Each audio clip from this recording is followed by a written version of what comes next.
Hobby Quick Hits. Delivering that breaking hobby news directly to your earlobes. You want to know those hot drops from the card shop? We've got you covered. With your host, John Newman.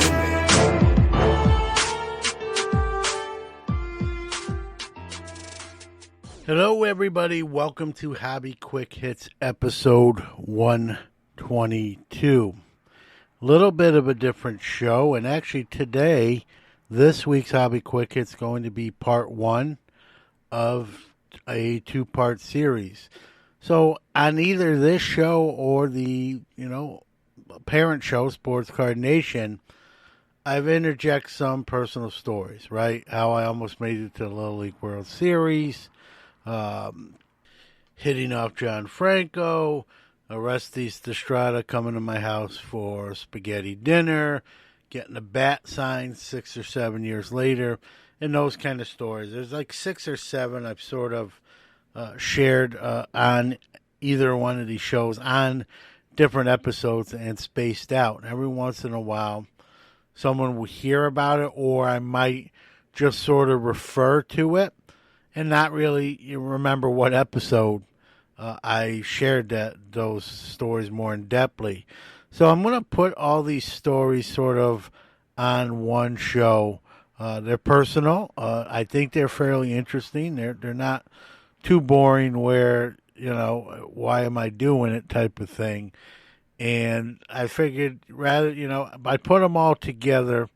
And when originally I planned, when I started recording, I planned to, put them all on one episode, but I realized it was getting a little bit on the long side. So why not break them up, keep them still short, but break it up into 2 episodes over 2 weeks. So this will be part 1, be about 3 of those stories, and then 3 more next Monday as well to kind of finish it up. And then they're all kind of together. And if someone does, sometimes people hear about something, they're like, hey, tell me more about that. I can just kind of refer them to the episode. And hey, cheap download to get another CPM in the rotation. I'm just kidding. But at least they'll be sort of all in one place and easier to refer to. So this will be part 1, and next week will be part 2. So before we get to that, let's hear from our great sponsor, Mojo Breaks. We'll do the Q&A. We'll do the news, the product release, and then we'll get to those fairly halfway interesting stories, if you will. MojoBreakShop.com is the best place to get your sealed wax products and brakes. They not only have the best selection, but the best prices. Whether it's a box or a whole case, they are your guys. They ship worldwide to your doorstep. Their reputation as one of the most trusted in the hobby goes unmatched. They are the 2021 Topps Rip Party Champion Breakers. From sports card to Pokemon cards, their selection can't be beat. They offer daily deals and pre-orders. Hey guys, John Newman here. Mojo's prices are already great, but to save an additional 10% off anything in their store, use the code QUICKHITS. That's QUICKHITS. Check out the full service store that's open 7 days a week in Santa Clara, California, or the website at mojobreak.com. Let's check out this week's Hobby Wax releases. Take it away, Max. Hey guys, it's Max from the Sports Card Shop in New Buffalo, Michigan, and we're back at it again with the weekly releases for the Sports Card Nation podcast. This week, to start us off on the 27th, we have 2022 Pro Set Sports Multisport, 2021-22 Topps Chrome Bundesliga Soccer Hobby and Light, 2022 Topps Tier 1 Baseball, 2022 TriStar Diamond Stars Autograph Baseball, 2022 TriStar Hidden Treasures NSCC Special LE Football Mini Helmet, and on the 29th we have 2021 Panini Eminence Football, Panini Impeccable Soccer, and 2022 Topps Finest Star Wars. Thank you guys, and have a great week. Enjoy the rest of the podcast.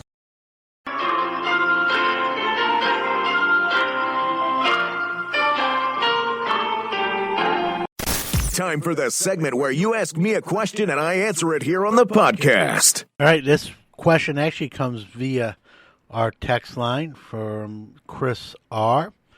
And like I said, any question you can ask me any question. It could be off topic.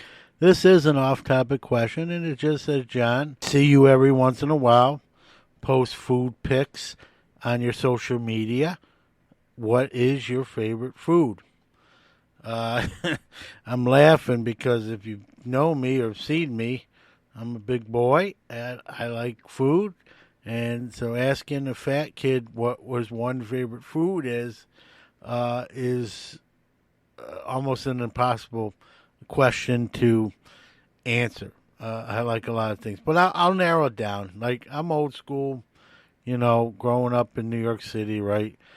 Pizza's a mainstay, a staple. So pizza, and listen, I'm a sucker for chicken wings. It's kind of the one food I could be not hungry, and if someone has chicken wings and says, have some, I'll eat them on top of being already full. And I love seafood, so I know that's not one thing, but a few things. So pizza and wings and seafood, but I'm not too picky. Let's go round the hobbyverse and catch up on this week's hobby news. All right, folks, there is some news this week, but I think you're going to see a lot more news next week during, obviously, the National. Let's talk about what's happened between last week and this week. SGC has announced they will be offering a pre-grading service during the National, $25. Also, much like the sort of Beckett raw grading, it will be SGC's version.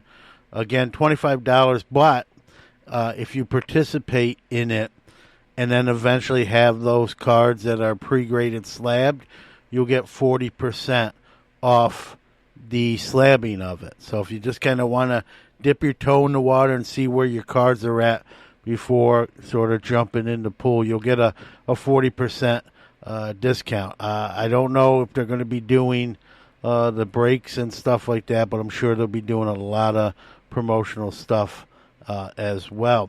PWCC and Beckett have announced a collaboration. If you're going to sell cards on PWCC's auction site, you can submit cards for Beckett grading through them if it's going to be auctioned off. 10-day grading turnaround. You don't have to fill out any paperwork. They do it. No upfront cost. They'll deduct the $50 fixed grading cost from your final auction sale. Again, it's flat fee regardless of card. Like I said, $50, 10-day turnaround.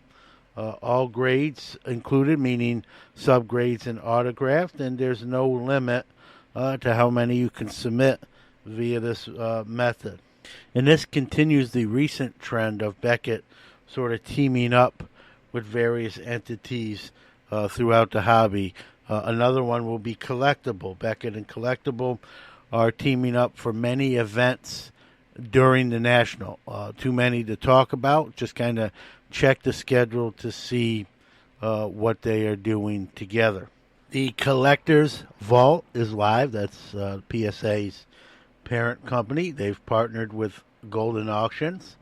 The Vault will have a 24/7 armed guard services with Class 3 vaults, which includes seismic motion detector. So this is like some Ocean's 11 stuff, and it's in Delaware where it's tax-free. So strategically placed to avoid some tax hits, and so that is now operational. It's got all the bells and whistles to protect your precious cargo. Again, folks, it's National Week. Many of these companies are holding back news to, debut or release specifically at the National. I'm going to make a prediction. I'm going to be very vague intentionally. I apologize for that, but I think a deal is done, a major one. I think they're going to announce at the National that a major power player is buying a card manufacturer. That's all I'm going to say. I will come back here after the National and on one of my podcasts take credit for calling it, but I think you're going to hear of another acquisition this week. The other shoe may drop. I think it's a done deal. I think they're going to wait to the Super Bowl of the hobby to announce that kind of shattering news. So let's see if I'm right. Stay tuned. And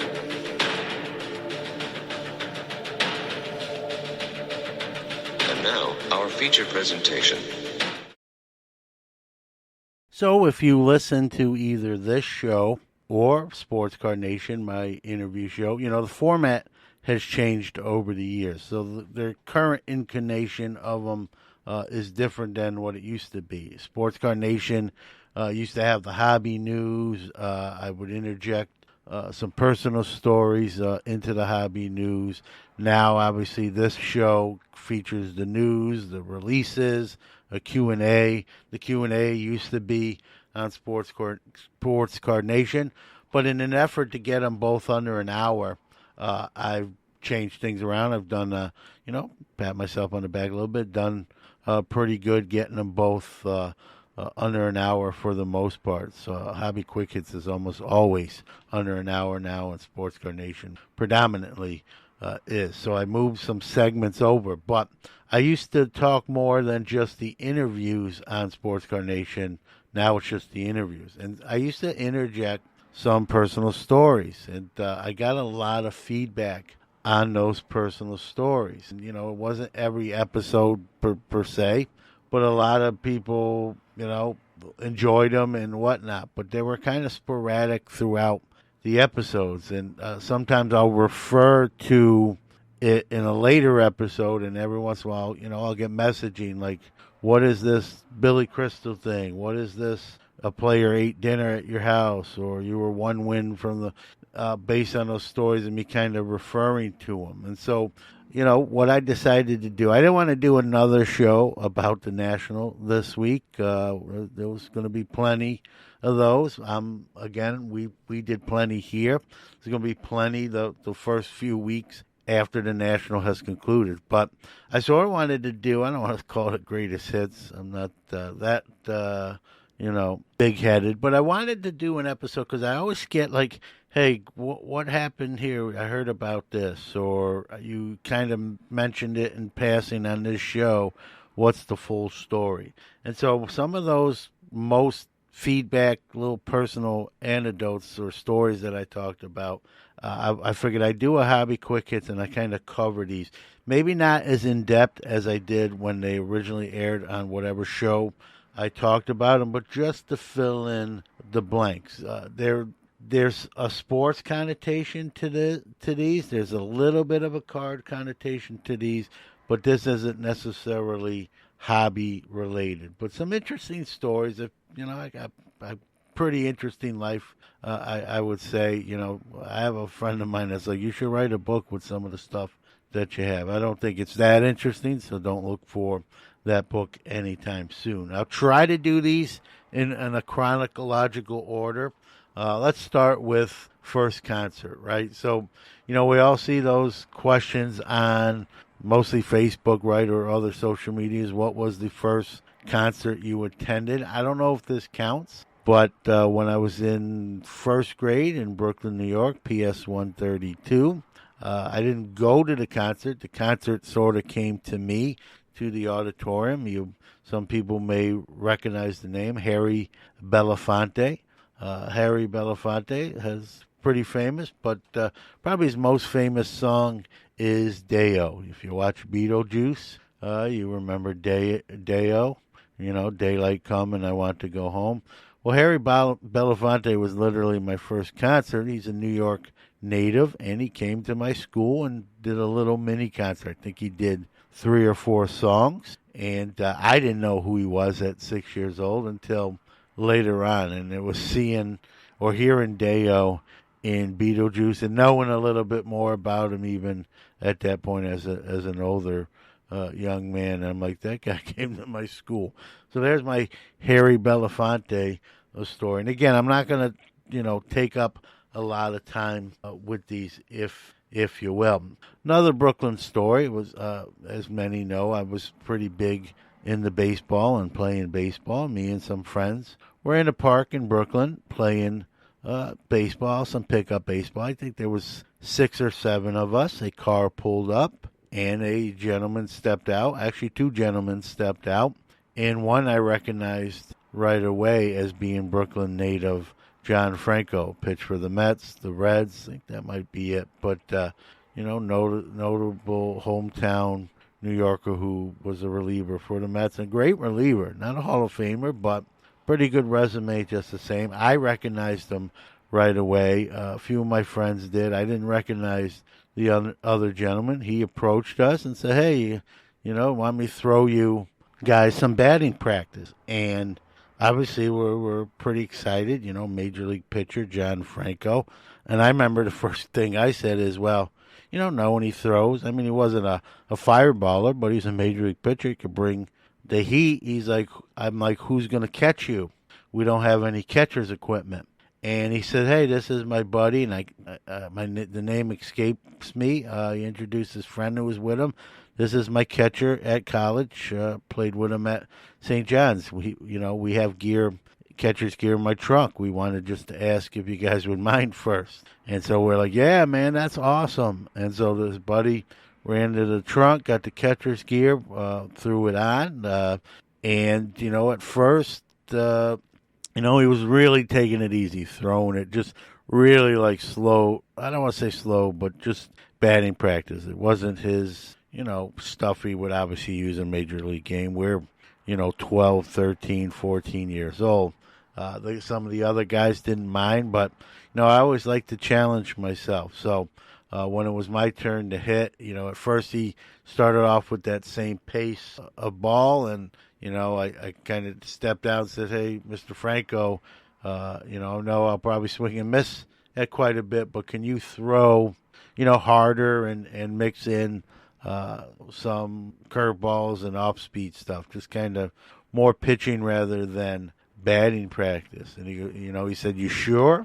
And I said, yeah, I just want to see, it'll make me better. I know, like I said, I know I probably won't hit everyone, even being a pretty good ball player, but I wanted to, get better. How do you get better? You face challenging, challenges. So he did, and did hit some, did swing and miss some, but really, helped my confidence. Even the ones I hit, I did hit with authority. I remember him after we're kind of done and before he left.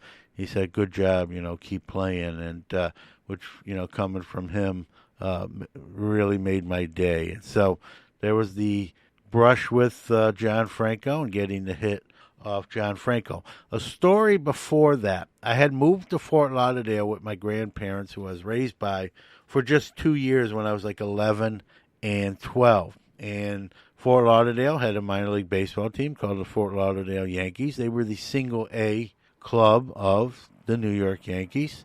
And I went to a lot of games, got a lot of foul balls, a lot of autographs. And I always waited after the game, usually with my grandfather, where the players come out after showering and they usually get on a bus that takes them back to the hotel. The ones that stay at the hotel and don't have a condo or a house, sort of like a mini bus, not a full-fledged bus on home games. And so we're waiting, and they had a player at the time named Orestes Estrada, and Orestes was a pretty good prospect, big hulking first baseman with obviously home run power. You may know Orestes Estrada. He did make the majors with the Yankees and the Pirates, but you may even know him more from his stint on Baseball Tonight on ESPN as an analyst. Well, at the time, he was a single-A prospect, a nice guy. I got a few autographs before, but I was, waiting, and most of the players came out, and then it got kind of quiet. And my grandfather said, Johnny, you ready? Let's go home. Let's call it a day. And I said, Grandpa, let's wait a few more minutes. I got a feeling, another guy or two. And then that minibus left, and then my grandfather's like, come on, come on. They're gone. The bus has left. No one's coming out. All the other kids and autographs, hounds and seekers had all, packed up and left. It was just me and my grandfather. And just as I was about to say, okay, let's go, I'm ready, Orestes Estrada kind of comes running out. And it's just me and my grandfather. And he said, did that bus leave? And my grandfather said, yeah, about, 3 minutes ago. And Orestes was like, man, I need to catch that bus to get back to the hotel. And my grandfather, I don't want to say he knew us, but he probably saw us, enough games where, he knew my grandfather probably wasn't an axe murderer, and I was with him. And my grandfather says, hey, we can give you a ride to the hotel. And he goes, oh, man, I really appreciate that. And then before, as we were walking to where we parked with Orestes Estrada, I'm a shy kid, so I'm not doing a whole lot of talking. But my grandfather said, are you hungry, Orestes? And he's like, yeah, I missed the spread. I was, I got a phone call I was on. I don't know what he said he was doing, but he kind of missed the spread they put on after games. And he goes, yeah, I'm a little bit hungry. And my grandma had made, pasta and meatballs, and she was a great cook. And so my grandfather basically said, hey, we have, do you like pasta and meatballs? That's what we had for dinner. There's plenty left. If you want to come over quick, we can, reheat it, and you can eat, and then we'll take you back to the hotel. And he's like, oh, man, I appreciate that. Sure, it's okay. My grandpa said, I wouldn't have asked you if we didn't want to do that for you. And he goes, oh, man, I'll take you up on that offer. And then, he said, hang on, let me go run back. And so we weren't that far from the clubhouse where he came out. He ran in there, and he came out with a broken bat. But it wasn't, it only had a slight crack. He had broken it during that day's game. And he goes, this is for your grandson. And he gave me the broken bat. And again, I'm shy, but I grabbed the bat, weasel out a real probably low-key thank you, and away to my grandparents' house we go. Make the story a little shorter. We ate dinner. We ate. My grandfather ate a little bit more, so he wasn't eating, by himself. My grandma warmed it up. I wasn't hungry, so I had that bat. I was walking around the house with the bat. I'd, sporadically come over the table and hear what was going on. And then it was time to drive, Orestes back to the hotel. He was very, thankful. Couldn't thank my grandma and my grandpa enough. I remember he would ask me, question, do you play ball? And, I gave him short answers. I was, like I said, very shy. And we wound up taking him back to the hotel. But in all this, all that time that he was at my house, which wasn't super long, I never thought, or my grandfather never mentioned, like, hey, could you sign the bat? We had him there, but so we never got the bat signed. So like I said, I was only in Fort Lauderdale for probably a year and a half, 2 years at the most, and we moved back to New York City, kept the bat, was in my room, and didn't think much about it. And, in my high school years, we wound up moving to Syracuse. Now, I wound up going back to Nitty after high school, but during my high school years, we moved to Syracuse, where I am now. Not the same place, but the city. And, went to a lot of, at the time, they were the Blue Jays minor league affiliate, the Toronto Blue Jays. They were called the Syracuse Chiefs. And, I loved baseball. I was going to minor league games. I actually even played a couple high school games in the same stadium. And so I saw, that the Columbus Clippers were coming in. And this is about, I'd say, 88. I was in 10th grade. 88. No, it was 89. I was in 11th grade. I remember now. And I remember his 89 Topps card. And he was coming in the Buffalo Bisons, which was the AAA team of the Pittsburgh Pirates. He was now in the Pirates organization. He had been up in the major leagues with the Yankees for a little bit. Then they traded him to the Pirates. He was up with the Pirates a little bit, but did not have a lot of success at the major league level. So he was trying to, hang on. He was a little bit older here. '89 with the Buffalo Bisons, the AAA team of the Pittsburgh Pirates. And, I always looked at the rosters of teams that were coming in. I was into autographs at this time and going to the games and getting autographs. And when I looked at the roster, I realized I kind of thought he was already, and then it kind of confirmed that he was on the AAA Buffalo Bisons. I still had this bat, and I said, man, how cool would it be to go to this game, bring this bat, and, have him sign it? Here we're talking about, 6 years later. I was older, obviously. I was not 11 anymore. I was 17. I did look different, obviously, older. So I went to the game. I brought the bat, bought a ticket, and was trying to come in through the turnstile with the bat. And, the usher said, you can't bring that bat in, son. And, I explained to him in a shorter way possible how I got the bat 6 years ago, Fort Lauderdale. It's Orestes' bat. He's on the visiting team. I just want to try to get it signed. And, at first that's just the policy. And one of his coworkers, was near him with the radio. She said, hang on, let's see what She got on the radio. I couldn't hear everything she was saying. But she said to me, we're going to let you in. If anyone says anything, say you got the bat. Or during, before the game, someone gave it to you, and that's how you get the bat. Don't do anything crazy with it, please. We're going to let you, and I was, ecstatic. Went to the visitor side dugout where Orestes would be, and, they were warming up, and I didn't see him, and then I seen him come from the bullpen, from the outfield. He was kind of walking in with his, bag, and, I yell out, Mr. Destrada, Mr. Destrada, and he heard me. At this point, it was really a kind of a cold, sort of drizzly day. There wasn't a lot of people there, so didn't have a lot of competition. He heard me call his name. He came over, and I had the bat, and I'm like, I don't know if you remember me, but when we were at Fort Lauderdale, '83, you had missed your bus. I told him the whole story. You missed your bus. My grandfather, gave you a ride, but you came over to my house and you had pasta and meatballs my grandma made, and then we took you to the hotel. And you gave me a bat, and he's kind of squinting at me, looking. He goes, that was you. What are you doing here? Because this is Fort Lauderdale. I said, oh, I live in Syracuse now. He goes, really? And I'm like, this is that bat you gave me. He goes, you still have it? And I'm like, yeah.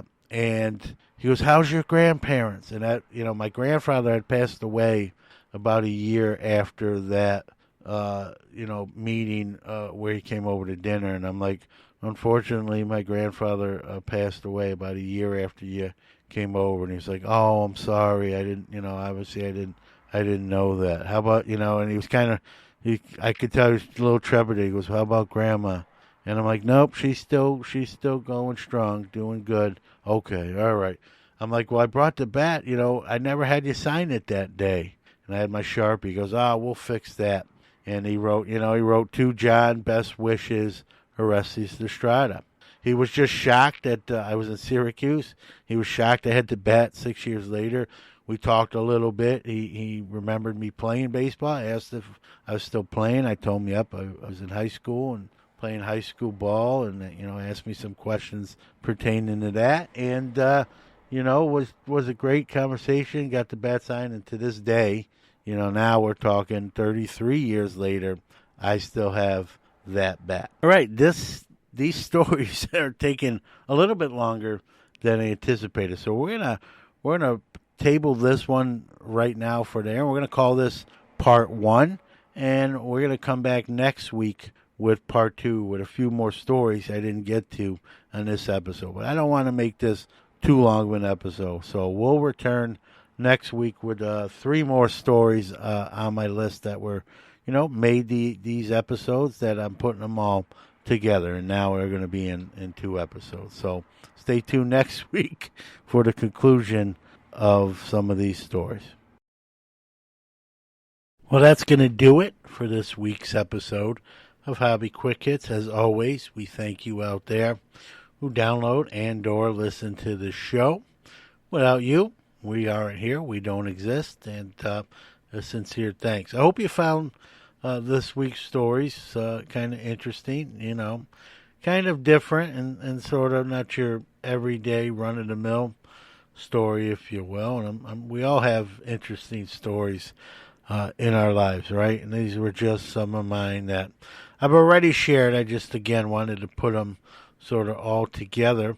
And when doing it, the episodes were getting a little longer, so come back next week. I've got a few more stories that I couldn't really fit into this episode. So we made it sort of a two-part series, if you will.